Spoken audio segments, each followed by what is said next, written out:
La parole est à Madame Géraldine Bannier pour le groupe démocrate. Ma question s'adresse à la ministre de la Culture. Madame la ministre, c'était hier, le jour du quart d'heure lecture nationale. Cette 4e édition a aussi été marquée en soirée pour la première fois par une lecture au Panthéon.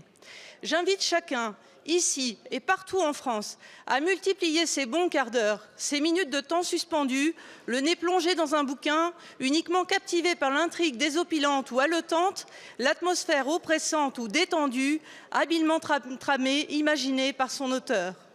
Je me souviens l'an passé des paroles qui fusaient ici ou là alors que je vous posais la même question. 15 minutes, mais c'est rien et c'est beaucoup. Quand on passe désormais sa vie scotchée au smartphone, l'attention captée par 1001 préoccupations du quotidien, sursollicitée, surmenée. Des minutes de lâcher prise, de prise de recul aussi, si nécessaire quand le monde inquiète. Un constat fait mal au cœur, la lecture décroît, notamment chez les plus jeunes. L'enquête du Centre national du livre d'avril 2024 indique qu'un jeune sur 3 de 16 à 19 ans ne lit pas du tout dans le cadre de ses loisirs. C'est pourtant là un levier si puissant pour ouvrir la voie de tous les possibles. Multiplions donc encore une fois ces quarts d'heure lecture dans nos écoles, nos institutions, nos entreprises. Soyons-en tous les ambassadeurs. Je vois fleurir avec joie sur mon territoire des boîtes à livres, des bibliothèques, comme un antidote à la décérébration ambiante, la réflexion nulle, plate ou sans nuance. Comment peut-on amplifier le phénomène, soutenir encore les bénévoles de la lecture et porter plus loin l'ambition jamais si urgente, Madame la Ministre, d'un peuple de lecteurs?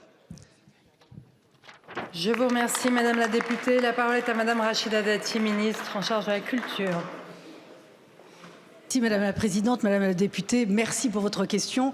Vous avez raison, la lecture, c'est essentiel dans la construction citoyenne et humaine de chacun d'entre nous. Vous avez raison de le rappeler, ça n'est pas un gadget, très utile. Oui, la 4e édition a été lancée et pour la première fois au Panthéon par des lectures publiques. Cette action qui n'est pas un gadget, je le rappelle, c'est un moyen d'encourager à la lecture, c'est un moyen d'accéder à la lecture.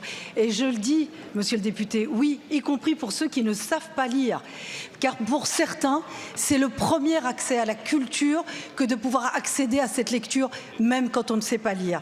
Et d'ailleurs, il s'agit de lire, en fait, cette opération, il s'agit de lire de plus en plus et partout. Partout. Alors évidemment à l'école, et nous le faisons avec Elisabeth Borne, mais aussi dans les musées, les centres de loisirs, les bibliothèques, mais aussi à l'hôpital. Et c'est une action que nous menons avec Catherine Vautrin et Yannick Noder. Et je me réjouis du programme que j'ai voulu l'année dernière, en 2024. Et c'est une convention qui a été portée avec la PHP. J'ai voulu que le programme dit mots parleurs, c'est de la lecture à voix haute pour les enfants dans les hôpitaux psychiatriques. Ça a été une opération qui a rencontré un vif succès. Je peux vous annoncer qu'en 2025, il y aura 18 hôpitaux dans toute la France qui seront concernés. Et donc, là où vous avez raison, il y a encore des petites faiblesses. 2 actions que je souhaite encore porter et amplifier. La petite enfance. Toutes les études scientifiques démontrent l'impact de la lecture, même sur ceux qui ne savent pas lire et tout petits, sur le neurodéveloppement des enfants. Et le 2e axe que je souhaite aussi développer, 12-14 ans. Nous sommes encore faibles sur cette tranche d'âge, car ils sont 75% à dire qu'ils adorent qu'on leur lise des histoires, qu'on leur fasse la lecture. Ils sont à peine 11% à bénéficier de cette lecture partagée. C'est toute la politique que nous souhaitons évidemment porter et amplifier. Je vous remercie. Merci beaucoup, Madame la Ministre. Madame la députée. Merci pour vos propos. Faisons en sorte que la lecture ne devienne jamais un combat d'arrière-garde. Elle rend lucide, elle agrandit l'âme. Et je compte sur les députés présents qui sont moins nombreux qu'hier pour porter cette belle parole.